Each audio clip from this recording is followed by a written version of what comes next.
नमिता और उसके mummy papa कचरा उठाने का काम करते हैं, जिस वजह से उनके घर में 2 वक्त के खाने के साथ लोगों की गालियाँ और ताने भी आते हैं। एक दिन नमिता कचरा उठा रही होती है कि तभी फोन में देखते हुए एक आंटी वहाँ नमिता से टकरा जाती है। छी छी, ए लड़की, तू देख कर नहीं चल सकती क्या?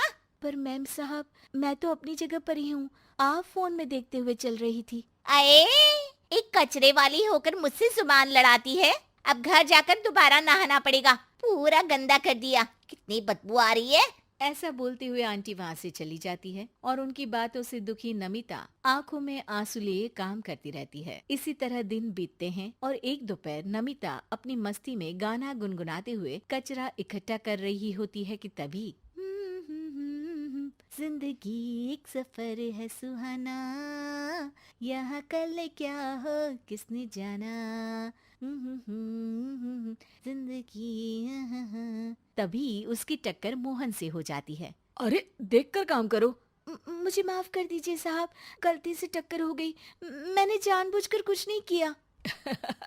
ऐसा कोई जानबूझकर भला करेगा भी क्यों, कुछ नहीं होता।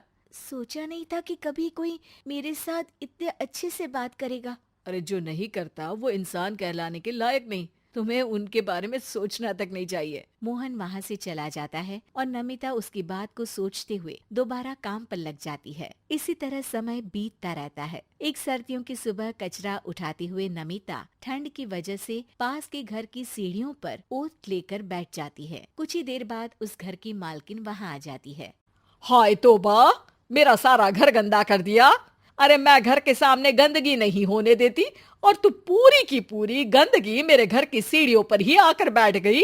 मालकिन, ठंड बहुत है इसलिए कुछ देर बैठ गई, अभी चली जाती हूँ और सफाई भी कर दूंगी। अरे यहाँ बैठकर घर पहले ही गंदा कर चुकी है, अब छूकर अशुद्ध भी करना चाहती है। अपनी माँ के चिल्लाने की आवाज सुनकर मोहन घर से बाहर निकल आता है, जहाँ नमिता को देख वो किसी तरह अपनी माँ को शांत करके घर में वापस भेज देता है। मुझे माफ कर दीजिए मालिक, गलती हो गई। अरे प्लीज मुझे मोहन बुलाओ और अपनी माँ की तरफ से मैं माफी मांगता हूँ। अरे नहीं मालिक, लोग वैसे भी हमें इंसान समझते ही कहाँ है, इसलिए अब इन सब की आदत है। अगर इन सब की बातों को बुरा लगाने लगे तो भूखे ही मर जाएंगे। वैसे तुम्हें ठंड में इन पतले फटे कपड़ों की जगह मोटे और गर्म कपड़े पहनने चाहिए। मेरे पास इतनी चॉइस नहीं है, जो है बस यही है। और जब घर में मम्मी पापा भूखे बैठे हो तो क्या सर्दी और क्या गर्मी। चलती हूँ साहब। नमिता तो वहाँ से चली जाती है, लेकिन अब मोहन उसके बारे में सोचना ही बंद नहीं कर पाता। कुछ दिनों बाद नमिता दोबारा कचरा उठाने मोहन के घर के पास आती है, जिसे देख वो एक नया गर्म सूट लेकर उसके पास आता है। ये तुम्हारे लिए है। शुक्रिया मालिक, पर ये तो नया है। हाँ, किसी को गिफ्ट में नई चीज ही तो दी जाती है। हमें कोई गिफ्ट नहीं देता। हाँ, नई चीज तो बिल्कुल नहीं, पर आपका बहुत शुक्रिया। चलती हूँ, बहुत काम बाकी है। एक बार फिर नमिता मोहन को अपनी सीधी बातों और साफ दिल से प्रभावित करके चली जाती है। अब मोहन उसकी बातों और सोच में खोया रहने लगता है। जितनी बार नमिता उसके घर के करीब आती है, वो किसी न किसी बहाने उससे मिलता रहता है। ये सिलसिला लंबा चलता है, जिसमें धीरे धीरे दोनों एक दूसरे से प्यार करने लगते हैं। नमिता, क्या तुम मुझसे शादी करोगी? मुझे नहीं लगता कि ये सही है। तुम्हारे घर वाले और समाज के लोग मुझे कभी नहीं अपनाएंगे। मेरी वजह से तुम क्यों अपना जीवन खराब करना चाहते हो? मेरा जीवन तुमसे शादी करने के बाद नहीं, बल्कि शादी नहीं करके खराब होगा।